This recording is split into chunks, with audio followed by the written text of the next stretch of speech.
Etawah live में आपका स्वागत है। मैं राजेंद्र सोनी एक बार फिर हाजिर हूं आम जन से लेकर राजनीति और क्षेत्र की विभिन्न घटनाओं के साथ। पक्ष न विपक्ष,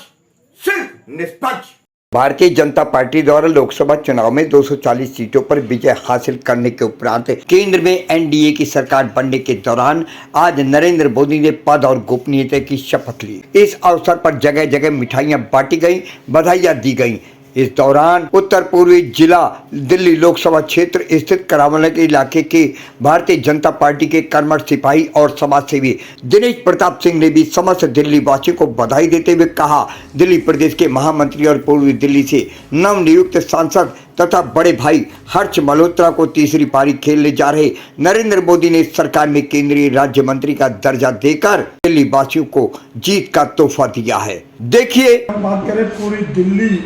कि जनता ने स्वीकार किया कि भारतीय जनता पार्टी ने विकास कार्य किया है, इस पर क्या कुछ कहना चाहिए? सबसे पहले तो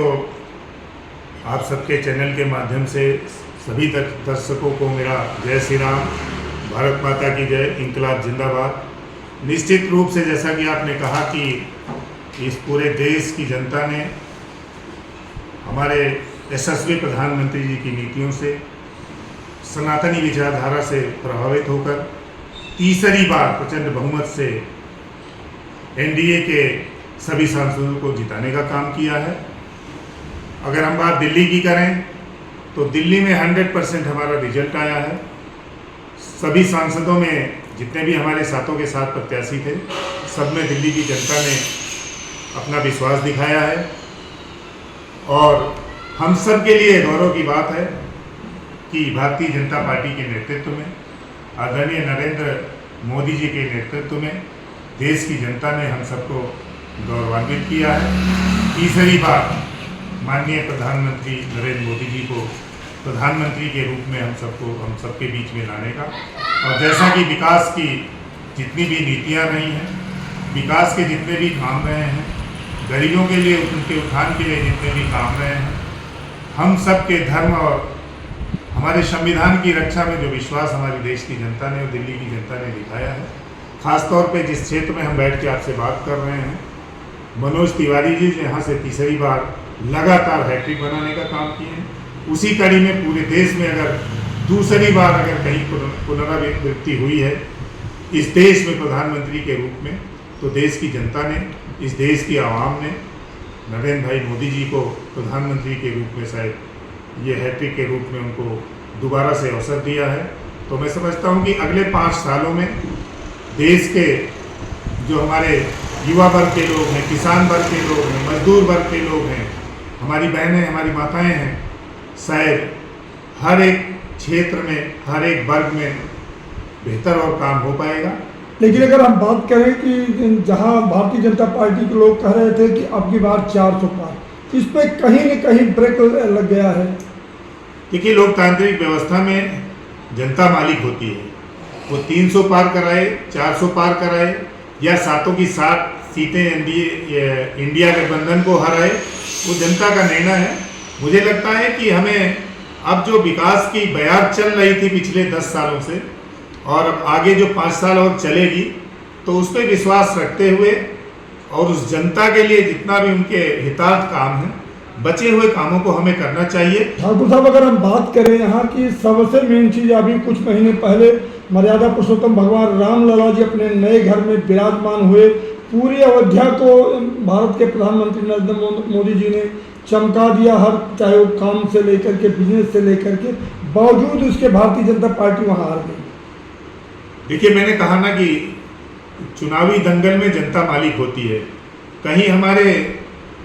कई ऐसे प्रत्याशी रहे हैं जो 10 लाख के आसपास से, उससे ज़्यादा से भी मतों से भी जीते हैं, कहीं हमें पराजय भी देखना पड़ा है। तो मैं समझता हूँ कि जो संविधान में हमें स्वतंत्रता दी गई है हमें मत देने या हमें ना देने की, उस पर शायद जनता का ही जो निर्णय है उनको छोड़ना चाहिए। हो सकता है कि आने वाले समय में जो कुछ क्षेत्रों में ऐसा हुआ है कि शायद हम नहीं भी जीत पाए हैं, तो भविष्य में उसको एहसास उनको होना चाहिए और होगा भी कि शायद हमारा कोई गलत निर्णय रहा है। लेकिन पूरे देश की अगर बात करें तो देश के स्तर पे नरेंद्र मोदी जी में इस देश की आवाम ने अपना विश्वास जताया है और उस विश्वास को कायम करते हुए अगले 5 साल हमें विकास के कार्यों पर ध्यान देना है। अगर हम दिल्ली की बात करें, हमारी आपकी आप दिल्ली में रहते हैं इसलिए दिल्ली की बात करें, दिल्ली की 7 सीटें आप जीते हैं, क्या ये जो केजरीवाल जी ने जो फ्री का राशन, फ्री का बिजली, ये तमाम लुभावने चीज दिए था, जनता यहाँ की दिल्ली की जनता इसको नकार दिया? मेरी समझ से दिल्ली की जनता ने काफ़ी समझदारी का परिचय दिया है। चूँकि इस देश का केंद्र दिल्ली है, राजधानी है, तो जो मैसेज दिल्ली से जाता है वो पूरे देश के लिए जाना चाहिए। आने वाले चुनाव में शायद इसकी दोबारा से पुनरावृत्ति हो कि जिस तरह से दिल्ली के लोग, दिल्ली की जनता समझदारी का परिचय देते हुए संविधान के प्रति, हमारे सनातन धर्म के प्रति, सनातन के प्रति, हमारे आराध्य के प्रति जो समझदारी दिखाई है, बाकी देश की जनता को उसी प्रकार से उतनी ही समझदारी से आगे कदम बढ़ाना चाहिए। ठाकुर साहब, चलते चलते अंतिम सवाल कि अब की बार भारतीय जनता पार्टी जो सरकार बनी है, ये बैसाखियों के सहारे, तो इसमें बैसाखी जोड़ दिए गए हैं, क्या आपको लगता है कि ये कभी के जैसे अगर हम नीतीश जी की बात करें तो कभी इस पाले में तो कभी उस पाले में, क्या ये कभी भी पलट सकते हैं क्या? देखिए, पूर्ण बहुमत के साथ भी पहले भी एनडीए का गठबंधन था और 10 साल तक हम जनतांत्रिक गठबंधन के साथ काम करके आए हैं, तो मुझे नहीं लगता कि 10 सालों में हमारे संबंध और मजबूत हुए हैं। जो लोग नए जुड़े हैं शायद उनको भी इससे और मजबूती मिलेगी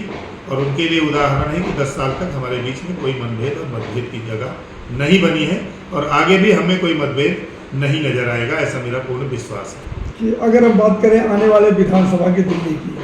तो क्या भाजपा का वनवास खत्म हो जाएगा अपनी बार? मुझे लगता है कि अब विधानसभा के चुनाव बहुत ही नज़दीक हैं और जो गर्माहट लोकसभा की चली है उसकी गर्माहट विधानसभा तक जानी चाहिए। और चूँकि दिल्ली की जनता, मैंने पहले भी कहा कि समय समय पर समझदारी का परिचय देती रही है, तो मुझे लगता है कि केंद्र और विधानसभा का जो राज्य सरकार है उसका संतुलन बनाने का काम आने वाले समय में दिल्ली की जनता करेगी। खास तौर से वो भारतीय जनता पार्टी के उन कार्यकर्ताओं के लिए क्या कहना चाहेंगे जिन्होंने अपना अच्छा खासा योगदान दे करके जीत दर्ज कराया? देखिए, किसी भी पार्टी के लिए जमीनी स्तर का कार्यकर्ता पार्टी की रीढ़ की हड्डी होता है और मुझे लगता है कि दिन रात मेहनत करके नरेंद्र मोदी जी की और भारतीय जनता पार्टी की नीतियों को समझाने का काम,